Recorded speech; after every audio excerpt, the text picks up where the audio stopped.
Hello students, this is the 10th lecture of trigonometric function. Previous lecture we see properties of inverse trigonometric functions and some examples. Now next we take another example, prove that. In exercise 3.3, take example, prove that sine inverse of minus 1/2 plus cos inverse of minus root 3 by 2 is equal to cos inverse of minus 1/2. For this, take first LHS. We know the value of sine inverse of minus 1/2. आपण LHS पहिल्यांदा आहे असंच लिहूया. Sine inverse of minus x is a minus sine inverse of x plus as it is cos inverse of minus x is a pi minus cos inverse of x. कोणकोणत्या properties आपण इथे use केल्या? sin inverse of minus x is a minus sin inverse x and cos inverse of minus x is pi minus cos inverse of x. Now put the values. Minus as it is sin inverse of 1/2 is a pi by 6. That is 30 degree ला sin च्या 30 degree ला value 1/2 आहे and therefore sin inverse of 1/2 is a pi by 6 plus pi as it is minus cos inverse of root 3 by 2. cos च्या कोणत्या angle ला value root 3 by 2 आहे? Cos 60 ला 1/2 आहे. Cos 30 can be written as pi by 6. And then the value of cos inverse of root 3 by 2 is pi by 6. Now add this. Minus 30 is a minus 60 plus 180. That is 180 minus 60 is a 120. It's 2 times of 60. परंतु हे RHS नाही. RHS काय आहे? Cos inverse of minus 1/2. Now, first we again find RHS. RHS आपण simplify करूया. Cos inverse of minus 1/2 is again a pi minus cos inverse of 1/2. Cos of minus theta or cos of minus x can be written as pi minus cos x. That is pi minus cos च्या कोणत्या अँगलला value 1/2 आहे? आताच आपण पाहिलं 60 degree, that is pi by 3. And therefore the value is 3 pi minus pi, that is 2 pi by 3. Thus LHS and RHS या इक्वेशनच्या किंवा या प्रूव्ह करण्यासाठी जे दिलेलं आहे त्याचं LHS आणि RHS याच्या व्हॅल्यूज किती आलेल्या आहेत? pi by 2 pi by 3 from 1 and 2. काय प्रूव्ह होतंय? From 1 and 2, sin inverse of minus 1/2 plus cos inverse of minus root 3 by 2 is equal to cos inverse of minus 1/2. Now next example.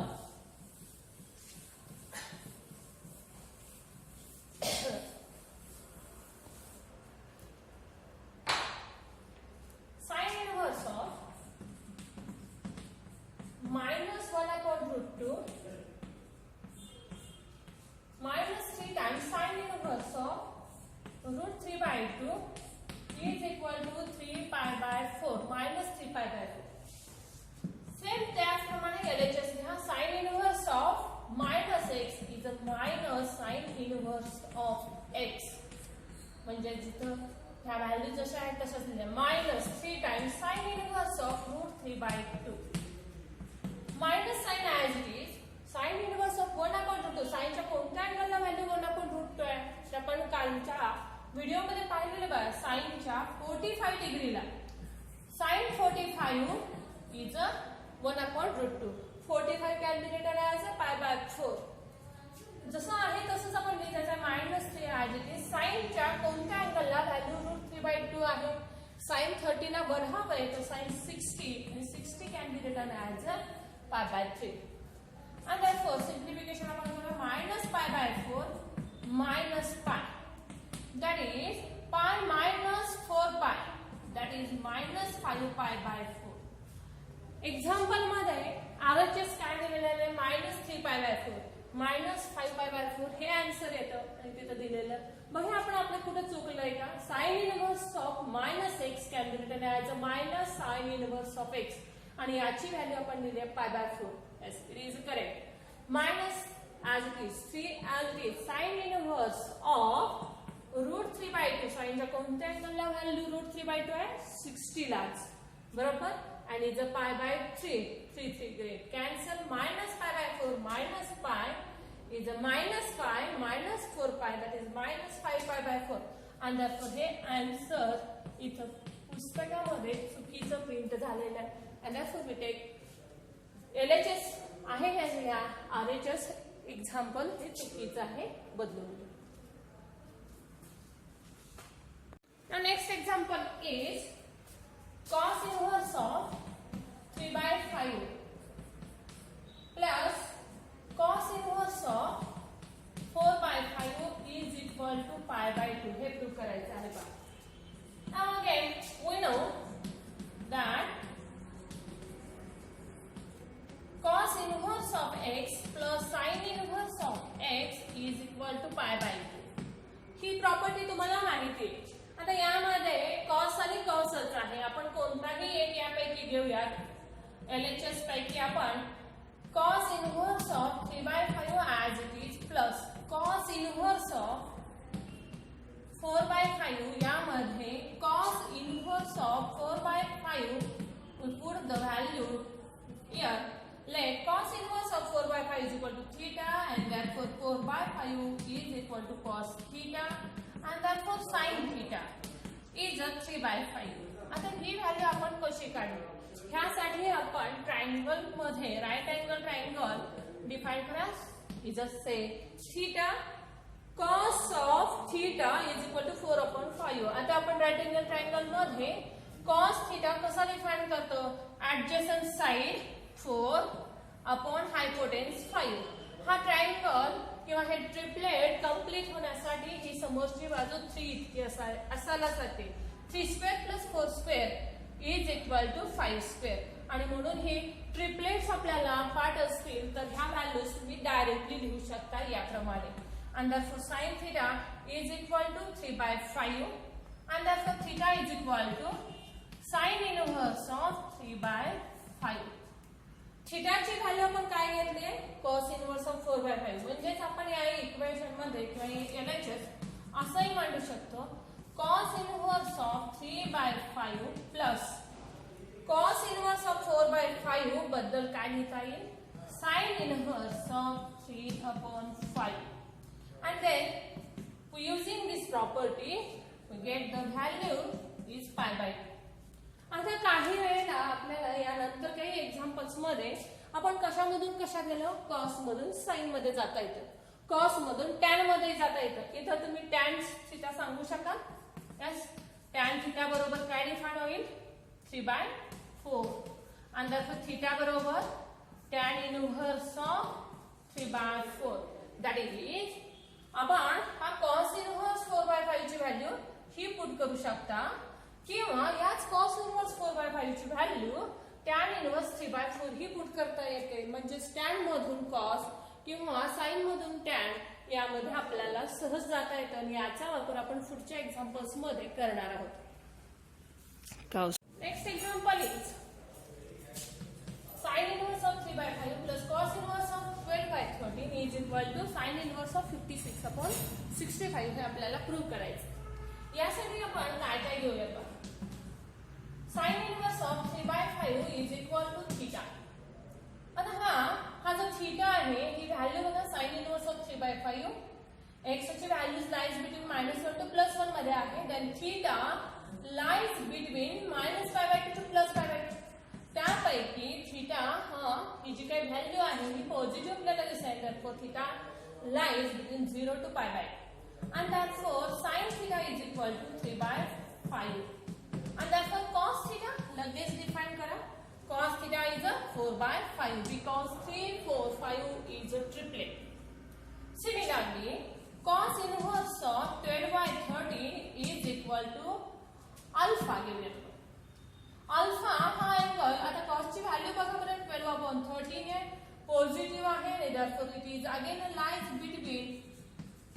0 to 90. Therefore, cos alpha is equal to 12 upon 13. And therefore, cos alpha ची value 12 upon 13 असेल तर sin alpha काय येईल? sin alpha is equal to कोणता triplet इथे आपण use करणार आहोत? 5 12 13. इथं 3 4 5 5 12 13 हे पायथागोरस ट्रिपलेट आहे आणि मग आपण 12 upon 13 is a cos alpha, then sin alpha is 5 upon 30. त्यानंतर आपल्याला आणखीन काय घ्यावं लागेल बघा. ह्या दोन व्हॅल्यूज आपण इथे डिफाइन केलेल्या आहेत.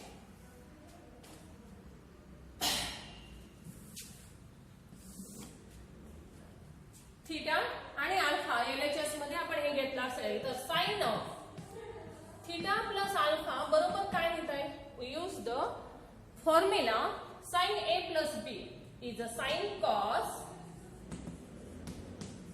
plus cos sin, that is equal to sin theta. आपण व्हॅल्यूज पुट करायचं आहे. sin theta 3/5,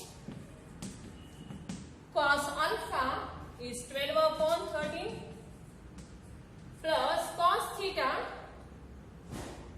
4 upon 5, sin alpha is 5 upon 13. Dot means product आहे पहा 3 upon, आता डिनॉमिनेटर बघावर किती आहे ना, 13 into 5 is a 65, 12 into 3 is a 36 plus 20 upon 65. Denominator same and therefore 65 as it is 56 upon 65 is the value of sin theta plus alpha. काय prove करायचं आहे? आपण एलएचएस काय घेतलाय पहा किंवा आपण काय मांडलंय?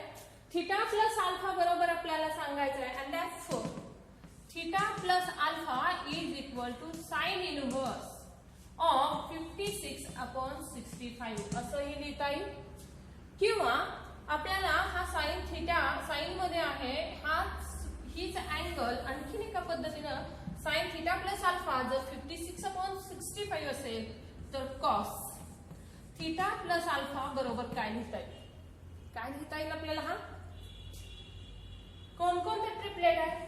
33 56 65 हे पायथागोरस ट्रिपलेट आहे आणि therefore यातला सर्वात मोठा आहे तो डिनॉमिनेटरला आपण घेणारच आहोत आणि एक अंक आपण इथे घेतलाय तर उरलेला आणि therefore cos theta plus alpha is equal to, मग थीटा प्लस अल्फा बरोबर काय मिळालं? cos इनव्हर्स ऑफ 33 upon 65 असाही लिहिता येईल. मग हे आपलं आरएचएस नाही, आपलं आरएचएस थीटा प्लस अल्फाची व्हॅल्यू जर तुम्ही पुट केली काय sin inverse of 3/5 plus cos inverse of 12/13 theta आणि अल्फा यांची सम आपली हे इज इक्वल टू आपण काय पुट केले? व्हॅल्यू काय मिळवले पहा. Therefore, sin inverse of 3/5 plus cos inverse of 12/13 is equal to sin inverse of 56 upon 65 हेही सांगता येतं किंवा हीच व्हॅल्यू आपण cos inverse of 33 upon 65 असंही लिहिता येऊ शकतो. आता इथं लिहिण्याचं इनव्हर्स डिफाइन करण्यासाठी आपण काय डिफाइन करणार आहोत? थीटा हा कुठून कुठेपर्यंत होता? Large between 0 to π/2, alpha 0 to π/2 and therefore theta plus alpha large between 0 to π. पुन्हा साठी कॉस साठी, साइन साठी हा कसा डिफाइन झाला पाहिजे? -π/2 to +π/2. म्हणजेच हेच एक्झाम्पल आपल्याला याच्या आरएचएस या पद्धतीने सांगता येऊ शकतात किंवा याचा आरएचएस हे असू शकतं किंवा हे असतं. आता याच्यावरून हे लिहिता येईल, याच्यावरून हे लिहिता येतं. ह्या आयडियाज तुम्हाला पायथागोरसच्या ट्रिपलेटनुसार किंवा थीटा प्लस अल्फा ही जी व्हॅल्यू आली ही इकडे गेले त्यानंतर साइन थीटा बरोबर जर 56 upon 65 असेल तर कॉस थीटा डिफाइन करतो. तसंच आपल्याला आणखीन काय डिफाइन करता येतं? As tan theta. Tan inverse of काय डिफाइन कराल? कसं सांगाल? 65 घ्यायचा नाही, sine upon cos that is 56 upon 33. म्हणजेच एकाच एलएचएसच्या आपण 3 प्रकारे आरएचएस सांगू शकतो किंवा एक्झाम्पल या पद्धतीने विचारलं जाऊ शकतं. एक्झाम्पल सोडवण्यासाठी हीच मेथड वापरावी लागते असं काही नाही. Next example, prove that 2 tan inverse of 1 upon 3 is equal to tan inverse of 3 by 4. आता ही LHS आपल्याला आणखी कसं लिहिता येईल 2 times tan, that is tan inverse of 1 by 3 plus tan inverse of 1 by 3. Condition आपण tan inverse च्या फॉर्म्युल्यामध्ये tan inverse of x plus tan inverse of y is equal to tan inverse of x plus y upon 1 minus xy. हा formula केव्हा use केलेला आहे if xy is less than 1, greater than 1 is a pi plus and equal to 1 is a pi by 2, pi plus half. अशा प्रकारे आपण हे formulas पाहिलेले आहेत. आता आपण बघूयात की हा जो काही x आणि y, हा x कन्सिडर करा, हा y कन्सिडर करा. x into y, that is 1 by 3 into 1 by 3 is 1 by 9, which is less than 1. And therefore, we use here the formula tan inverse of 1 by 3 plus 1 by 3, that is x plus y upon 1 minus x into y, that is equal to tan inverse of 2 by 3 numerator, denominator काय ना 1 minus 1 by 9, that is equal to tan inverse of 2 by 3 upon 9 minus 1 is 8 by 9. Get cancel, काय मिळते पहा, is a tan inverse of 2 cancel करा, काय काय मिळाले तर न्यूमरेटरला फक्त 1 आहे, is a 3 by 4, and which is the RHS, and hence we prove. The next example is prove that tan inverse of 1 minus cos theta upon 1 plus cos theta is equal to theta by 2. We know कोणते फॉर्म्युले तुम्ही इथे use करणार आहात. 1 minus cos theta is a 2 sin square theta by 2, and 1 plus cos theta similarly 2 cos square plus असेल तर cos square theta by 2. And therefore we take LHS and put these values. Tan inverse of under root of 1 minus cos theta ची किंमत put करा 2 sin square theta by 2 upon 2 cos square theta by 2. That is tan inverse of under root of 2 cancel sin square upon cos square is a tan square theta by 2. That is tan inverse of under root of tan square, square आणि square root cancel होईल आणि काय शिल्लक राहील is a tan theta by 2. And therefore the value is tan inverse into tan theta by 2, we get theta by 2, and which is the RHS. Next example, tan inverse of bracket cos theta plus sin theta upon cos theta minus sin theta is equal to pi upon 4 plus theta. If theta belongs to minus pi by 4 to plus pi by 4. Again we take LHS. Tan inverse as it is cos theta plus sin theta upon cos theta minus sin theta. इतर numerator आणि denominator ला आपण cos theta ने divide करणार आहोत. हे कशी term असेल तर cos theta upon cos theta plus sin theta upon cos theta.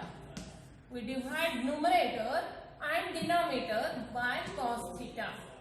आता ह्या स्टेप्स आपण लिहिणार नाही तर ह्या आपण नेहमीच तुम्ही करत आहात, सेकंड पेपर मध्ये सतत करता आणि त्यामुळे आपण ही स्टेप केली अशीच डायरेक्ट तरी काही प्रॉब्लेम येणार नाही. इज अ टॅन इनवर्स काय केले आपण न्यूमरेटरला आणि डिनॉमिनेटरला cos थीटा ने डिवाइड केले. काय मिळेल त्यामुळे 1 plus sin theta upon cos theta is a tan theta upon S1 minus sin upon cos is again a tan theta. This is the. आता यावरून आपल्याला काय सांगता येतं तुम्हाला माहिती आहे का tan pi by 4 is equal to 1. आणि मग या 1 बद्दल आपण काय लिहू शकतो, हा 1 आहे इथंच हा आपण घेतला तर tan inverse of 1 is equal to pi by 4. किंवा आधी आपण tan 1 ची व्हॅल्यू काय पुट करूया तर tan pi by 4. theta upon 1 minus 1 into tan theta, and therefore 1 ची व्हॅल्यू इथे आपण पुट करूया tan pi by 4 into tan theta, which is equal to tan inverse of tan A plus tan B upon 1 minus tan A into tan B. This can be written as tan A plus B. आठवतं का हा formula? tan A plus tan B upon 1 minus tan A into tan B, and this can be written as a tan of A plus B. Therefore, tan inverse of tan pi by 4 plus theta we get inverse आहे. याच्या values कुठून कुठे असतात?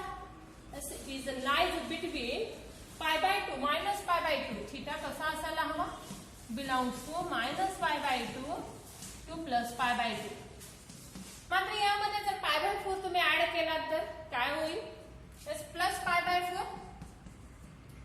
तर यामध्ये ही दोन्ही मध्ये ही plus pi by 4 तुम्ही ऍड करा, म्हणजे 90 मध्ये pi by 4 45 मायनस करा आणि 45 ऍड करा तर काय होईल? यस, इट इज हा काय झाला? Minus pi by 4 two plus pi by 4 मध्ये याच्या व्हॅल्यू जायला हवी. And therefore tan inverse tan get cancelled away and we get pi by 4 plus theta, which is the RHS. If theta lies between minus pi by 4 to plus pi by 4.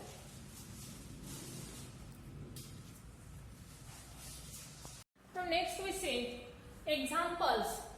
On miscellaneous exercise मध्ये आपण examples पाहणार आहोत. यामध्ये आपण page number 110 चे काही examples घेऊया. यामध्ये आपण एक्झाम्पल घेतोय पहा. Show that 2 sin inverse of 3/5 is equal to tan inverse of 24/7. आता हे एक्झाम्पल्स मगाशीच आपण काही आयडिया यूज केलेले आहेत त्याप्रमाणे सोडवता येईल किंवा तुम्ही तुमच्या मेथडनेही सोडवू शकता. काय काय करावं लागेल? एलएचएस घ्या. 2 आपण असा लिहू शकतो sin inverse of 3/5 plus sin inverse of 3/5. आता sin inverse of 3/5 ची व्हॅल्यू तुम्हाला tan मध्ये लिहिता येते का? येते. कशी लिहाल? तर त्यासाठी अजून एकदा आपण बघूया कशी लिहायची. 3/5 म्हणजे हा थीटा आपण कन्सिडर केला तर 3 समोरची बाजू घ्या, 5 हायपोटेन्स घेतला तर हा ऍडजस्टंट साइड ही 4 असेल. यावरून मला sin inverse of 3/5 म्हणजे आपण मगाच्या मेथड प्रमाणे इथे लिहू शकतो बघा. Let sin inverse of 3/5 is equal to theta, then sin theta is equal to 3/5. काय केलं तर sin inverse आपण असा इकडे लिहू शकतो 3/5 व्हॅल्यू. आणि therefore cos theta तुम्हाला मिळाला 4/5 आणि tan theta काय मिळाला? yes, tan theta हा काय मिळेल तर sin upon cos म्हणजे 3/4 मिळाला. आणि मग थीटा बरोबर तुम्हाला काय डिफाइन करता येईल? tan inverse of 3/4. आता या सर्व मेथड्स तुम्ही आताच आपण बाकीच्या एक्झाम्पल्स मध्ये बघितले. म्हणजे sin इनव्हर्स ऑफ 3/5 ची व्हॅल्यू जर थीटा असेल तर हीच थीटाची व्हॅल्यू आणखी आणखी दोघांबद्दल लिहिता येते. cos इनव्हर्स ऑफ थीटा बरोबर काय येईल? cos इनव्हर्स ऑफ 4/5 किंवा थीटा बरोबर tan इनव्हर्स ऑफ 3/4. म्हणजे एकच हा अँगल किंवा एकच ही व्हॅल्यू तुम्ही काय काय लिहू शकता? cos मध्ये कन्व्हर्ट करू शकता तुम्ही किंवा याला tan मध्ये करू शकता. and we will write this as a tan inverse of 3/4. याच व्हॅल्यूचं कन्व्हर्जन हे कसं हे पहिल्यांदा समजावून घ्या. समजावून देण्यासाठी हे एक्झाम्पल इथे मी प्रूफ दाखवलेले आहे किंवा पाठीमागच्या एक्झाम्पल मध्ये आपण ती स्टेप्स घेतलेली आहे पहा. tan inverse of 3/4 याची व्हॅल्यू ही लिहिता येते. आता ही डायरेक्टली तुम्ही सांगाल का? yes, is a tan inverse of 3/4. कारण एकच अँगल आहे. वेगळा असता तर आपण त्याचा ट्रिपलेटचा तिसरा पार्ट आपण शोधायचा. म्हणजे 3/5 असेल तर 4. मगाशीच आपण आणखीन काही ट्रिपलेट्स तुम्हाला आठवत आहेत का? सांगा बघू बरं. yes, 5, 12, 13. आपण मगाशीच एक घेतलेलं 33, 56, 65. आणखीन काय आहे? 3, 4, 5, जसे आपल्याला मिळतील तसे आपण घेऊयात किंवा तुम्ही त्याचा संग्रह करून ठेवा आणि तुम्ही या पद्धतीने त्याचा यूज करा. आता हा यूज करण्यासाठी तुम्हाला यापैकी 2 व्हॅल्यूज मिळालेल्या असतात, तर ट्रिपलेटनुसार आपण तिसरी घेऊ शकतो, ही घेऊ शकतो किंवा ह्यापैकी जे काही आपल्याला आवश्यक आहे ते काढता यायलाच हवं, तेव्हा आपण सॉल्व्ह करू शकतो. बघा या टाईपचे एक्झाम्पल्स किंवा इंटरेस्टिंग होतात हे एक्झाम्पल्स. आता यामध्ये tan inverse of 3/4 plus tan inverse of 3/4. आता tan inverse of x plus tan inverse of y आपण वेगवेगळी जरी समजली तरी चालतात किंवा एकच आहे. x इंटू y हा प्रोडक्ट बघायला हा काय येतो 3/4 into 3/4 is a 9/16 and 9/16 is less than 1 and then we use काय यूज करू शकता tan inverse of x plus tan inverse of y is a tan inverse of x plus y upon 1 minus xy. किंवा हाच formula आणखीन एका पद्धतीने लिहिता येतो. tan inverse of 2 tan inverse of x can be written as tan inverse of 2x upon 1 minus x square. हाही आहे direct तुम्ही हाही लिहू शकता. that is equal to tan inverse of 3/4 plus 3/4 is a 6/4 upon 16 minus 9, that is 16 minus 9 is a 7/16. Now which is equal to tan inverse of काय cancel झालं पहा 6 into 4 that is 24 upon 7 and which is the RHS. म्हणजे या प्रकारे example solve करण्यासाठी तुम्हाला या ideas माहिती असायला हव्यात आणि याची प्रूफ्स तुम्ही बाजूला लिहू शकता. डायरेक्ट फॉर्म्युलाही यूज करू शकता. सीईटीचे क्वेश्चन्स या पद्धतीचे आहेत जिथे तुम्हाला सिम्प्लिफाय किंवा स्टेप्सची गरज नाही मात्र आन्सरची गरज असेल आणि अशा वेळेला तुम्ही काय करायला तर डायरेक्ट फॉर्म्युला यूज करा. स्टेप्सची काही गरज नाही. ट्रिपलेट सर्व माहिती करून घ्या. ट्रिपलेटनुसार ट्रायंगल मध्ये असं का घडतं हे पायथागोरसच्या नियमानुसार ट्रिपलेट्स तयार झालेले आहेत आणि यावरून आपण हा कॉस थिटा साइन थिटा किंवा टॅन थिटा डिफाईन करू शकतो. जर कॉस थिटा दिला असेल तर 4/5 व्हॅल्यू देतात. साइन थिटा दिला असेल तर 3/5 आपण घेणार आहोत. टॅन थिटा 3/4 म्हणजेच कोणता दिलेला आहे त्यावरून तुम्ही व्हॅल्यूज लिहा आणि एक्झाम्पल सोडवा.